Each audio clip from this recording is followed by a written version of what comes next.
वफाकी काबीना ने national election plan apex committee के फैसलों और ऑपरेशन अज़्म इस्तेहकाम की तौसी कर दी। अज़्म इस्तेहकाम विजन से मुतालिक बातें गलत फहमियाँ करार। वज़ीर आज़म शहबाज शरीफ ने कहा कि अज़्म इस्तेहकाम का मकसद दहशत गर्दों की वाक़ियात, गठजोड़ और पुरतशद्दुद इंतहा पसंदी को जड़ से उखाड़ फेंकना है। यह ऑपरेशन किसी मखसूस इलाके में होगा, ना ही आबादियों को नकल मकानी करना पड़ेगी। सिर्फ शरपसंदों के खिलाफ इंटेलिजेंस बेस्ड ऑपरेशन होगा। काबीना ने ECC और काबीना कमेटी के फैसलों की तौसी कर दी। वज़ीर आज़म ने सोलर पैनल्स पर कोई भी नई ड्यूटी या टैक्स ना लगाने की यकीन दहानी करा दी।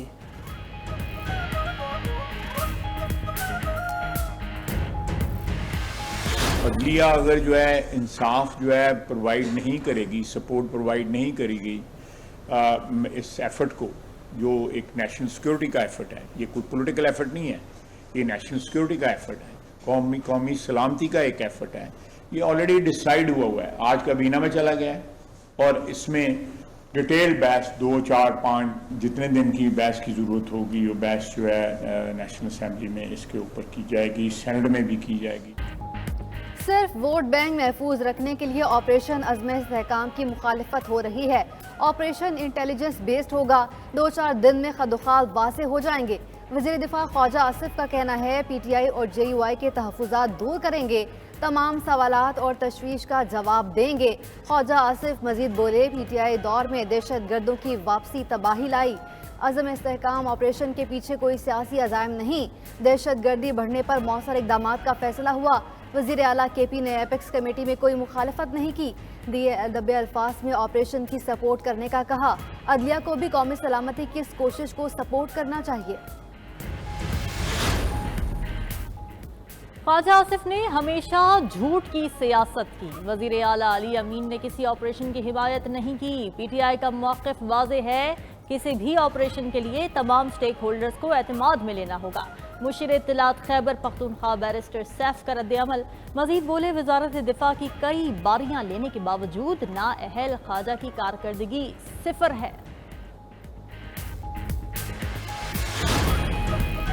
दौरान इद्दत निकाह केस बानी PTI और बुशरा बीबी की सजा मुअत्तली की दरख्वास्तों पर फैसला महफूज। इस्लामाबाद के डिस्ट्रिक्ट एंड सेशन कोर्ट के जज अफजल मजूका 27 जून को फैसला सुनाएंगे। दौरान समाअत वकील ने कहा, दौरान इद्दत शादी करना कोई जुर्म नहीं, 7 साल सजा तो दूर की बात है। जज अफजल मजूका ने रिमार्क्स दिए कि उन्होंने कानून के मुताबिक फैसला करना है, कानून के मुताबिक ही फैसला होगा।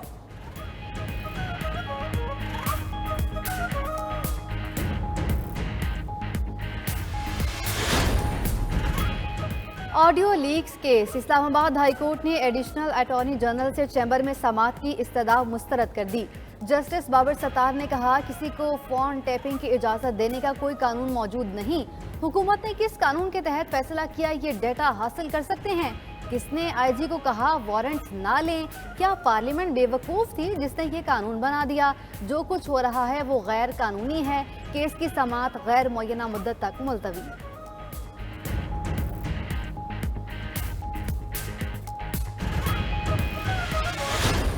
हर बजट जो है वो इनडायरेक्ट टैक्सेशन पे जोर देता है और इनडायरेक्ट टैक्सेशन का नुकसान, जो बोझ है, वो आम आदमी उठाता है। हम अब ये सब्सिडी जो अरबों रुपए की सूरत में फर्टिलाइजर कंपनीज को दिलवाते हैं, हम उनसे ये सब्सिडी लेंगे और डायरेक्टली पाकिस्तान के किसानों को पहुंचाएंगे। हमने तजवीज़ किया कि किसान कार्ड के थ्रू पहुंचवाए, हम इस पे काम कर रहे हैं। मैंने सुना है पंजाब हुकूमत काम कर रहे, तो वो व्हीकल होगा। बिलावल भुट्टो ने इनडायरेक्ट टैक्सेस की मुखालिफत कर दी। ऐवान में खिताब में बोले, फर्टिलाइजर को अरबों रुपए की सब्सिडीज के बजाय डायरेक्ट किसान और आवाम को रिलीफ दिया जाए। बड़े लोगों और बड़ी कंपनीज पर डायरेक्ट टैक्स लगना चाहिए। मसाइल का हल मीसाक़े मईशत और इत्तेफाक राय के बगैर मुमकिन नहीं। अपोजिशन की तजावीज़ शामिल करना सियासी और मुआशी जीत होगी। बिलावल मजीद बोले, वज़ीर आज़म ने वादे तो किए मगर 18 वजारतें ख़त्म हुई ना बड़े लोग टैक्स नेट में आए। 18 घंटे की लोड शेडिंग हो रही है। हल्के के आवाम का कैसे सामना करें? हाइड्रो, सोलर और दीगर डोमेस्टिक ज़राए से तवानाई की पैदावार को फ़रोग़ दिया जाए। अशिया पर सेल्स टैक्स सूबों के हवाले किया जाए। सरप्लस हो तो इजाफी सेल्स टैक्स सूबे पास रखें, कमी हो तो सूबे अपने बजट से दें। महंगाई में कमी आना खुशाइंद है, उम्मीद है ये मददगार पॉलिसीज जारी रहेंगी। बिलावल भुट्टो का बेनज़ीर इनकम सपोर्ट प्रोग्राम को आईनी तहफ़्फ़ुज़ देने का मुतालबा।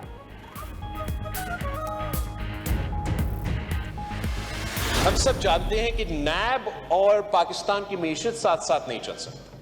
सियासतदानों को बदनाम करने का अदारा, पॉलिटिकल इंजीनियरिंग करवाने का अदारा, इस मुल्क का मीशत को बिठाने वाला इदारा, इस मुल्क की जमहूरियत का नुकसान पहुंचाने वाला इदारा, ये हम सब की मंशूर में मौजूद है। हमने नैब को खत्म करना है।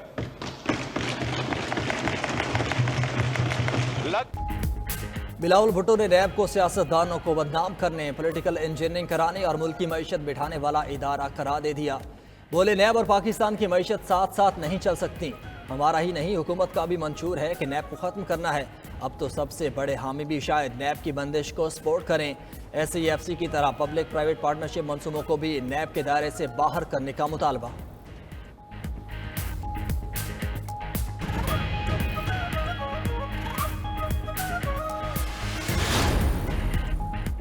पीपल्स पार्टी का बजट की मंजूरी के लिए हुकूमत की हिमायत का फैसला। ज़राए के मुताबिक chairman peoples party Bilawal Bhutto की ज़ेर सदारत पार्लिमानी पार्टी इजलास में मेंबरान ने बजट मंजूरी की तौसीक की। विफाकी बजट पर पार्टी मुतालबात पर हुकूमती इक़दामात के हवाले से मुशावरत की गई।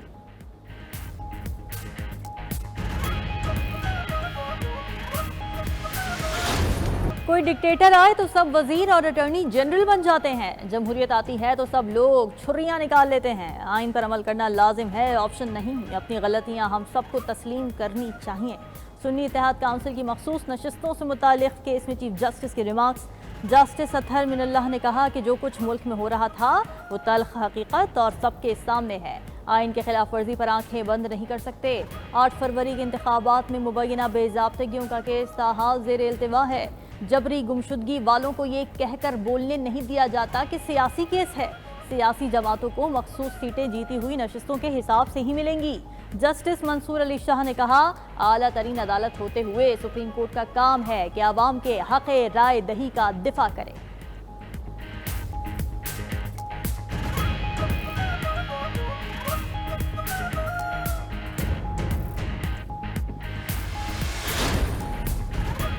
हमारा कानूनी हक है कि हमारी मखसूस नशिस्तें दी जाएँ। सरबराह सुन्नी इत्तेहाद काउंसिल साहिबजादा हामिद रजा की मीडिया से गुफ्तगू। बोले इलेक्शन कमीशन ने लिस्ट में बल्ले का निशान नहीं दिया। कौम ने झूठ को बेनकाब किया और बानी PTI के उम्मीदवारों को वोट दिए।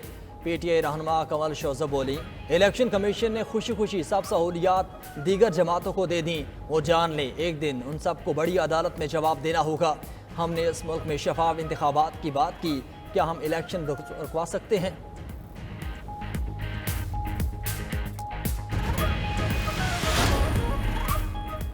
सुप्रीम कोर्ट के 3 नए जजेस ने हल्फ उठाया। चीफ जस्टिस काजी फायज ईसा ने तीनों जजेस से हल्फ लिया। Justice Malik Shahzad, justice Aqeel Abbasi, justice Shahid Bilal ने हल्फ उठाया। तकरीब हलबरदारी में अटॉर्नी जनरल, लॉ अफसरान, वुकला और दीगर शरीक थे। सीनियर तरीन जज जस्टिस शुजात अली खान ने कायम मकाम chief justice Lahore high court का हल्फ उठा लिया।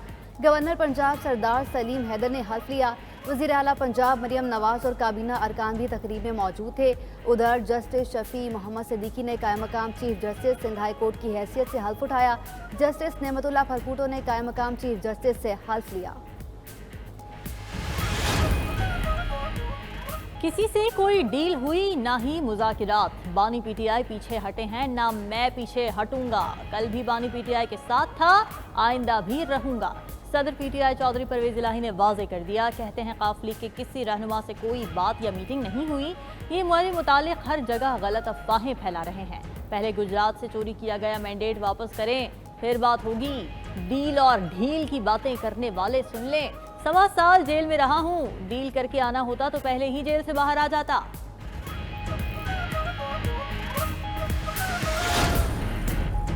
वज़ीर आला पंजाब का कंट्रोल एक्सेस कॉरिडोर पन रोड मंसूबे का दौरा। प्रोजेक्ट की तकमील के लिए जुलाई की डेडलाइन दे दी।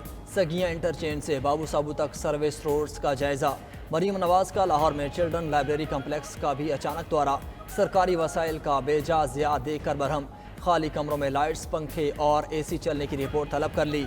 चिल्ड्रन लाइब्रेरी कम्प्लेक्स को बाकायदा फंक्शनल करने के लिए फौरी प्लान तैयार करने का हुक्म।